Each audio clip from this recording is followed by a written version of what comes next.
மக்களுக்கு எல்லாருக்கும் ஒரு சந்தேகம், இஷா சிங் மேம் தமிழ்ல பேசுவாங்களா அப்படின்னு சொல்லிட்டு.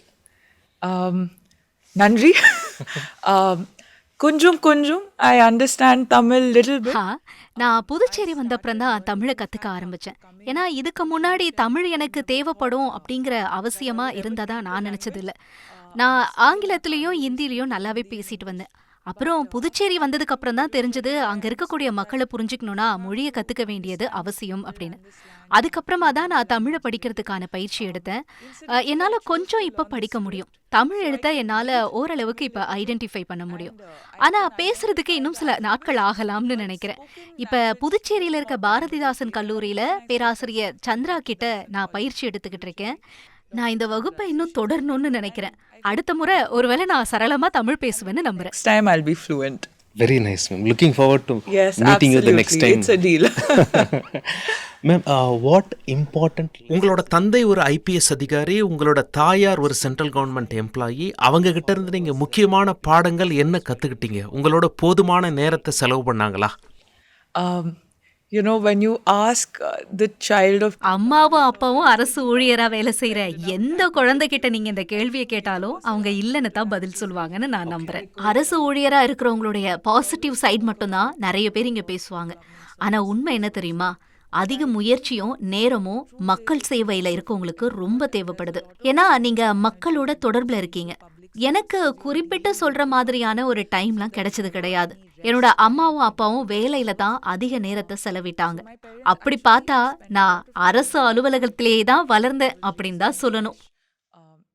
என்னோட அப்பா போலீஸ் அலுவலகத்துல என்ன உட்கார வச்சுட்டு நீ இங்கே அமர்ந்து பாடங்களை படி அப்படின்னு சொல்லிடுவாரு. என்னோட அம்மாவும் அப்படித்தான், அவங்களுடைய ஆபீஸ்க்கு என்ன கூட்டிட்டு போயிடுவாங்க.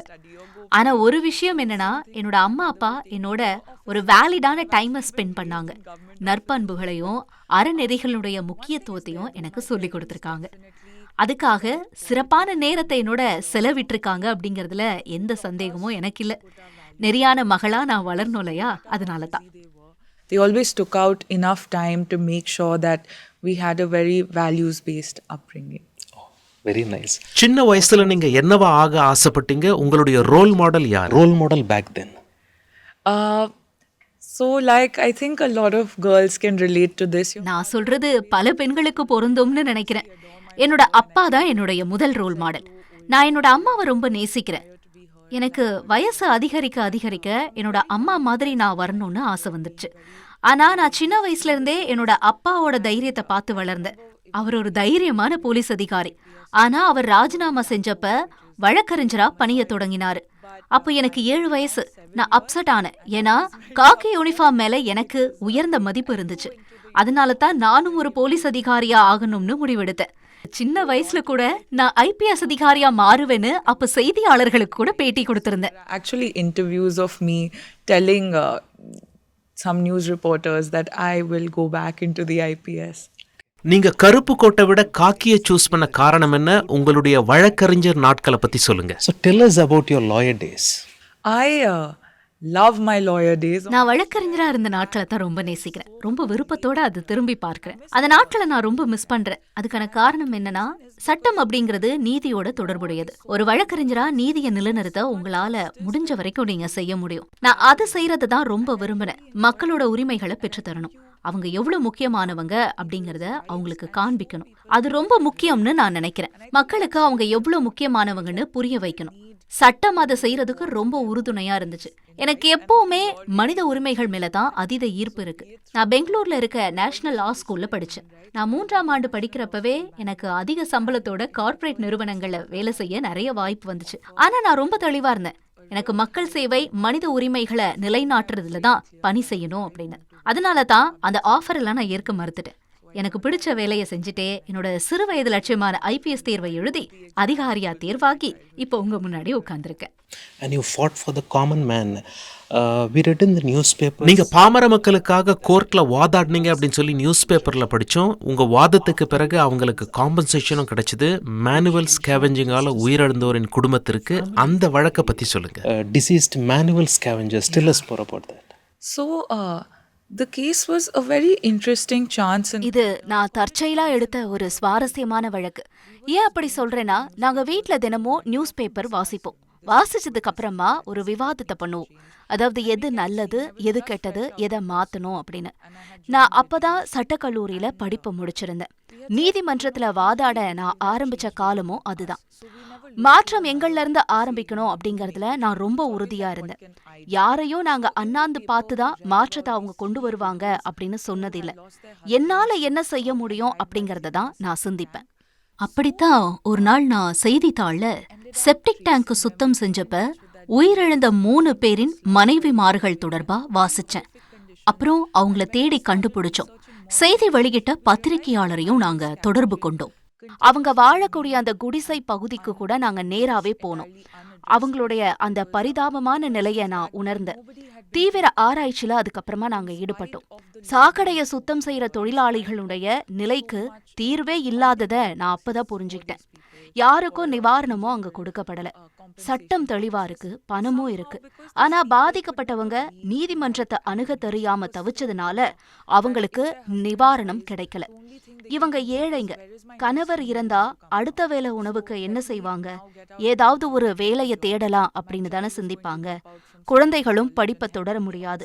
வேலைக்கு போய் அவங்களும் சம்பாதிக்கணும். இப்படி ஒரு குடும்ப நிலை இருக்கவங்க எப்படி நீதிமன்றத்துக்கு போய் எனக்கு அநீதி இழைக்கப்பட்டிருக்கு அப்படின்னு முறையிடுவாங்க? இந்த மாதிரியான ஒரு சூழலை தான் நாங்க அவங்களுடைய வீட்டு வாசலுக்கே போனோம். அவங்க முதல்ல கொஞ்சம் தயங்கினாங்க. அந்த கைம்பெண்களை அதுக்கப்புறமா ஒரு வழியா நாங்க சம்மதிக்க வச்சோம். அவங்களுக்கு கல்வி அறிவும் இல்ல. அதனால நாங்க ஃபீஸ் எதுவும் வேணாம், உங்களுக்காக நீதிமன்றத்துல நாங்க வாதாடுறோம் அப்படின்னு சொன்னோம். அவங்க எங்களை நம்பினாங்க. அதுல ஒருத்தவங்க ராஜஸ்தான் மாநிலத்துல இருந்து வந்தப்பதான் அவங்க முதல் முறையா தலையில இருந்து அவங்களோட பர்தாவை எடுத்தாங்க. அவங்களுக்கு 2 குழந்தைங்க. அதுல ஒரு குழந்தை பிறந்து 4 மாசம்தான் ஆகியிருக்கு. இன்னொரு குழந்தையோட பிறந்த நாளை கொண்டாடணும்ன்ற எண்ணத்தோட தான் அவங்களோட அப்பா அந்த வேலைக்கே போயிருக்காரு. செப்டிக் டேங்க் கழுவுனாதான் அவங்களுக்கு பணம். கணவரை இழந்த பெண்களுக்கு என்ன செய்யறதுனே அப்ப தெரியல. வழக்கறிஞரா நானும் அவங்களுக்கு 2 ஆண்டுகளா நீதிமன்றத்துல தொடர்ந்து போராடினேன். அது ஒரு சவாலான காலகட்டம். நாங்க தொடர்ந்து போராடினோம். அந்த விதவை பெண்களும் நீதிமன்றத்துக்கு தொடர்ந்து எங்களோட வந்தாங்க. என்னுடைய இறுதி வாதத்துல நான் நீதிபதிகளை பார்த்து சொன்னேன், மை லார்ட், அந்த 3 விதவை பெண்களும் நீதிமன்றத்துல இருக்காங்க. அவங்களோட நிலைமைய நீங்களே பாக்குறீங்க. இதுக்கு மேல அவங்கள பத்தி எதுவும் சொல்ல வேண்டியதில்ல அப்படின்னு நான் நீதிபதிய பார்த்து சொன்னேன். நீதிபதிகள் ரொம்ப கருணையோட நடந்து கொண்டாங்க. வரலாற்று சிறப்புமிக்க தீர்வை கொடுத்தாங்க.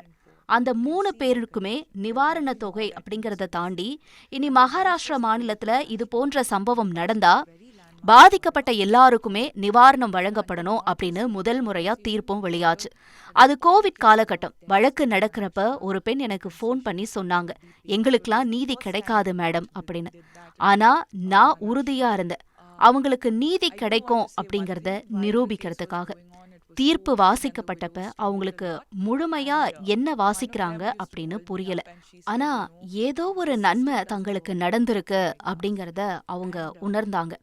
அதுக்கப்புறமா நானும் என்னோட லாயர்ஸ் எல்லாருமே கூட சேர்ந்து போயிட்டு அவங்களுக்கு விளக்கி சொன்னோம். அதாவது உங்களுக்கு நீதி கிடைச்சிருச்சு, இந்த கேஸ் ஜெயிச்சிருச்சு, உங்களுக்கு நிவாரண பணம் வரும் அப்படின்னு சொல்லி நாங்க விளக்கி சொன்னோம். அப்பதான் ஒரு பெண் என்கிட்ட வந்து இந்தியில சொன்னாங்க, ஒரு வழக்கறிஞர் முயற்சி செஞ்சா எதுவும் சாத்தியம்னு. நான் சொன்னேன், இல்ல, நீங்க முயற்சி செஞ்சா எதுவும் சாத்தியம்னு நான் சொன்னேன். எனக்கும் அது அந்த டைம்ல ஒரு மிகப்பெரிய பாடம் அப்படின்னு தான் நான் நினைக்கிறேன். சில நேரங்கள்ல நமக்கு நீதி கிடைக்க தாமதமாகலாம். ஆனா அது கிடைக்காம தவறிவிடக்கூடாது. நாம தொடர்ந்து உறுதியா முயற்சி செஞ்சா. If you wish, then anything is possible. So I think for me that was also a big learning lesson, that sometimes justice might be a little delayed, but it should never be denied if we persevere. That's awesome.